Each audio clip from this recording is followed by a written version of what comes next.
ಬಹಳಷ್ಟು ಸಲ ಸೋಲಾಯ್ತು, ಪ್ರತಿ ಸಲ ಸೋಲಾಗ್ತಾಯಿತ್ತು. ಅದರಲ್ಲೂ ರಾಹುಲ್ ಗಾಂಧಿಯವರು ಸಿಗ್ತಾನೆ ಇರಲ್ಲ. ಯಾಕಂದ್ರೆ ಸಿದ್ದರಾಮಯ್ಯರಂಥ ಒಬ್ಬ ನಾಯಕರನ್ನ ಎದುರು ಹಾಕಿಕೊಳ್ಳೋದು ಪಾರ್ಟಿಗೆ, ಅದರಲ್ಲೂ ಹೈಕಮಾಂಡ್ಗೆ ಭಾಳ ಕಷ್ಟದ ಕೆಲಸ ಆಗಿತ್ತು. ಆದರೆ ಬಿಡಲೇ ಇಲ್ಲ. ಹಠಯೋಗಿ ಹೆಂಗೆ ಬೆನ್ನು ಹತ್ತಿದ್ರು ಕೊನೆಗೆ ಅವರನ್ನು ಪ್ರೀತಿ ವಿಶ್ವಾಸನ ಬದುಕಿ ಸೇರಿಸಿದ್ರು. ಅವರು ಸಹ ಅವ್ರು ತಾವಾಗೇ ಅನ್ನಿಸ್ಬೇಕು ಅವ್ರಿಗೆ, ಹೌದಪ್ಪ ನಾನು ತಪ್ಪು ಮಾಡ್ತಾಯಿದ್ದೀನಿ, ಮಾತು ಕೊಟ್ಟಿದ್ದೀನಿ, ಬಿಡಬೇಕಾಗಿತ್ತು ಅಂತೇಳಿ.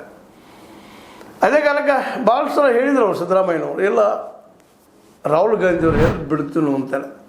ಕೊನೆಗೆ ರಾಹುಲ್ ಗಾಂಧಿಯವರನ್ನು ಅವ್ರನ್ನ ಹೆಂಗೆ ಒಪ್ಪಿಸಿದ್ರು ಗೊತ್ತಿಲ್ಲ. ಅವ್ರ ತಾಯಿಂದ ಒಪ್ಪಿಸಿರ್ಬೋದು, ಸೋನಿಯಾ ಗಾಂಧಿ ಅವರಿಂದ, ಇಲ್ಲ ಪ್ರಿಯಾಂಕಾ ವಾದ್ರಾ ಅವರಿಂದ ಒಪ್ಪಿಸಿರ್ಬೋದು. ಒಟ್ಟಿನಲ್ಲೇ ಪ್ರಯತ್ನ ಮಾಡಿ ಕೊನೆಗೆ ಈ ರಾಹುಲ್ ಗಾಂಧಿಯವರನ್ನು ಮುಂದಿಟ್ಟುಕೊಂಡು ಈ ಸಿದ್ದರಾಮಯ್ಯರ ಸ್ವತಂತ್ರವಾದ ಮೀಡಿಯಾಗೆ ಬೇಕಾಗಿರುವುದು ಸ್ವತಂತ್ರ ಧ್ವನಿ. ಆ ಸ್ವತಂತ್ರ ಧ್ವನಿ ಉಳಿಸಲು ನೀವು ಮಾಡಬೇಕಾದದ್ದು ಇಷ್ಟೇ. ಅದೇನಪ್ಪಾ ಅಂತಂತಂದ್ರೆ ನಿಮ್ಮ ಕೈಲಾದಷ್ಟು ಸಹಾಯ ಈ ಚಾನಲ್ಗೆ ಮಾಡಿ ಹಾಗೂ ನಿಮ್ಮ ಧ್ವನಿಯನ್ನು ಕಾಪಾಡಿಕೊಳ್ಳಿ. ಒಂದು ಏನಪ್ಪಾ ಅಂತ ಶಕ್ತಿ ಇತ್ತು, ಅದು ಬದುಕಿ ಸೇರಿಸಿದರು.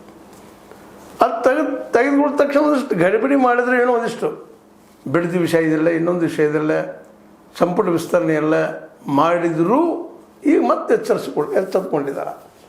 ಅವ್ರಿಗೆ ಫಿಕ್ಸ್ ಗೊತ್ತದ, ಸಿದ್ದರಾಮಯ್ಯರೊಬ್ಬರನ್ನು ಕಂಟ್ರೋಲ್ ಮಾಡಿದರೆ ರಾಜ್ಯ ರಾಜಕೀಯದಲ್ಲೇ ಉಳಿದವ್ರಿಗೆ ಯಾರಿಗೂ ಹಂಚುವಂಥ ಅವಶ್ಯಕತೆ ಇಲ್ಲ, ಅವರು ನಮಗೆ ಎದುರಾಳಿ ಅಲ್ಲ ಅನ್ನೋದು ಅವ್ರು ತಿಳ್ಕೊಂಡ್ಬಿಟ್ಟಿದ್ದಾರೆ. ಇವತ್ತು ಪರಮೇಶ್ವರ್ ಅವರಿರಲಿ ಮತ್ತೊಂದಿರಲಿ, ಪರಮೇಶ್ವರ್ ಅವರ ಹಿಂದೆ ಸಿದ್ದರಾಮಯ್ಯ ನಿಂತಾಗ ಮಾತ್ರ ಶಕ್ತಿ ಅವರು.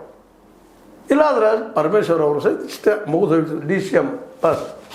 ಇನ್ನೇನಿದ್ರು ಪ್ರಿಯಾಂಕಾ ಖರ್ಗೆ ಭವಿಷ್ಯದಲ್ಲಿ ಏನಾಗ್ತದೆ ನೋಡಿ ಬರ್ತದೆ. ಸಮಾನ ವಯಸ್ಕರಿದ್ದಾರೆ, ಜೊತೆಗೆ ಮಲ್ಲಿಕಾರ್ಜುನ ಖರ್ಗೆ ಅವರ ಪ್ರಭಾವ ಅವ್ರ ಮೇಲೆ ಇರೋದರಿಂದ ಮತ್ತು ಸ್ವತಃ ದಿಟ್ಟರು ಇದ್ದಾರೆ ಪ್ರಿಯಾಂಕಾ ಖರ್ಗೆ ಈ ಕ್ಯಾಬಿನೆಟ್ದಲ್ಲೇ.